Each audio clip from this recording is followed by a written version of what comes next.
বাসায় মেহমান আসছে, তো মোটামুটি আমরা সবাই খুব ব্যস্ত। আমরা বাসায় যেমন রান্নাবান্না নিয়ে ব্যস্ত, তেমন বাইরে আমাদের শপিং নিয়ে ব্যস্ত। হ্যালো, আসসালামু আলাইকুম, কেমন আছেন আপনারা সবাই? আমি আলহামদুলিল্লাহ অনেক বেশি ভালো আছি।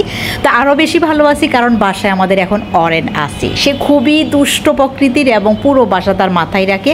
আমরা সবাই বাসার মেহমান হিসাবেই থাকি, কিন্তু হঠাৎ করে গত 2 দিন দেখলাম যে আমাদের অরেন একটু চুপচাপ হয়ে গেছে। ও খেলাধুলা কম করতেছে এবং খাওয়া দাওয়া কম করতেছে।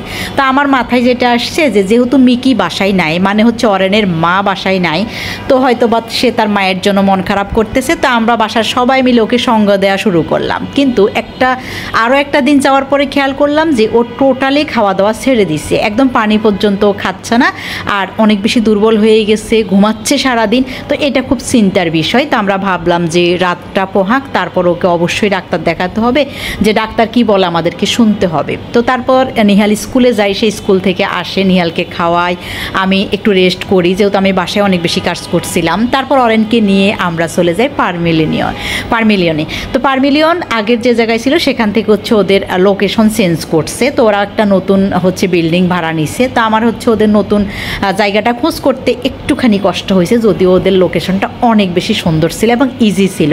তো আমি ভিতরে যাই, গিয়ে হচ্ছে ওদের রিসিপশনে কথা বলি অ্যান্ড আমার অরেনের সমস্ত প্রবলেম এখানে খুলে বলি। তারপর তারা আমাকে ওয়েট করতে বলে।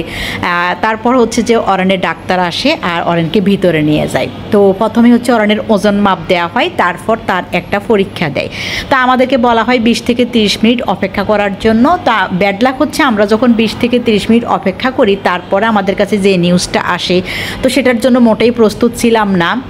তো অরেনের আবার ফ্লু ধরা পড়ছে। যদিও অরেনের যখন 1 মাস, তখন ওর একবার হচ্ছে ফ্লু হয়। আমি একদম বাসায় ওর ফুল চিকিৎসা করি।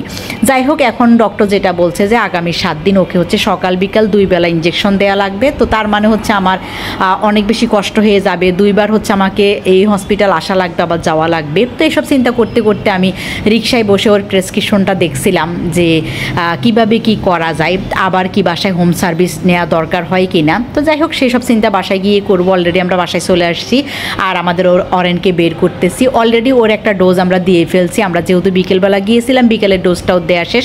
ইনশাল্লাহ আস্তে আস্তে সুস্থ হয়ে উঠবে। আপনারাও দোয়া করবেন। Thank you so much.